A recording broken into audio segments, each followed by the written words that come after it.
बरसों पुरानी दोस्ती की आज नई इबारत लिखी गई। मोदी चीनी राष्ट्रपति की मेहमान नवाजी में इतने आगे निकल गए कि सबकी निगाहें स्वागत की तस्वीरों पर टिक गई। इसे शी जिनपिंग कभी भूल नहीं पाएंगे।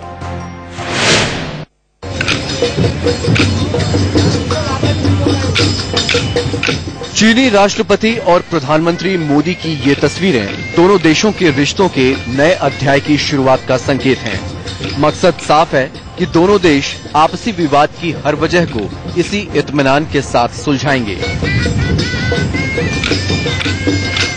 चीनी राष्ट्रपति ने अपने दौरे की शुरुआत अहमदाबाद से की।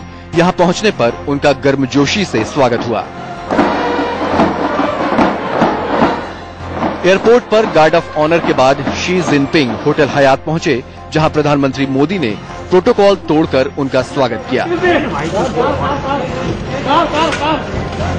इसके बाद प्रधानमंत्री मोदी ने शी जिनपिंग को भगवान बुद्ध पर लगी एक प्रदर्शनी दिखाई, जिसमें गुजरात से भगवान बुद्ध के जुड़ाव को बताया गया था।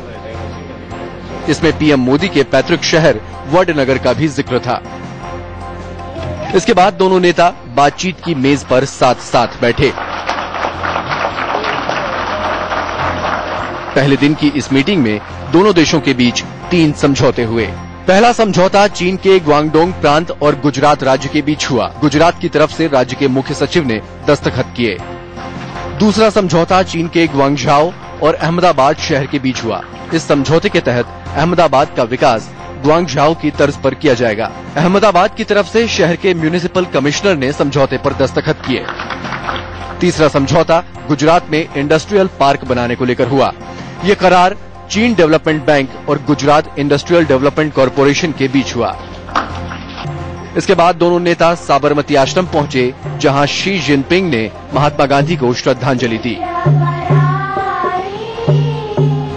यहां पीएम मोदी ने बापू से जुड़ी एक एक यादों के बारे में चीनी राष्ट्रपति को बताया। शी जिनपिंग बापू के चरखे के पास जमीन पर बैठे और मोदी ने उन्हें इसकी अहमियत समझाई। साबरमती आश्रम में चीनी राष्ट्रपति नेहरू जैकेट में नजर आए। मोदी ने भी ऐसी ही सदरी पहन रखी थी। फिर दोनों नेता साबरमती रिवर फ्रंट गए। साबरमती के किनारे दोनों नेताओं ने चहलकदमी करते हुए खासा वक्त बिताया। थोड़ा सुस्ताने के लिए फिर दोनों नेता साथ साथ झूले पर बैठे। फिर झूले पर चीनी राष्ट्रपति की पत्नी पेंग लियुआन बैठी। तभी पीएम मोदी ने शी जिनपिंग से साथ साथ बैठने को कहा। जिनपिंग ने मोदी की बात मान ली। उधर सूरज ढल रहा था, इधर भारत और चीन के बीच गर्मजोशी भरे नए संबंधों का आगाज हो रहा था। राजेश कुमार के साथ संजय शर्मा, अहमदाबाद, इंडिया न्यूज।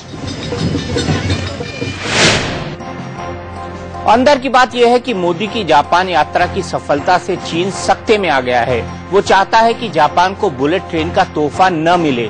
इसके लिए चीन ने अपने कई घोड़े दौड़ा दिए हैं। यहाँ तक कि भारत को खुश करने के लिए शी जिनपिंग ने अपना पाकिस्तान दौरा तक रद्द कर दिया। जाहिर सी बात है कि चीन भारत और यहाँ के बाजार की अहमियत को अब बखूबी समझ रहा है।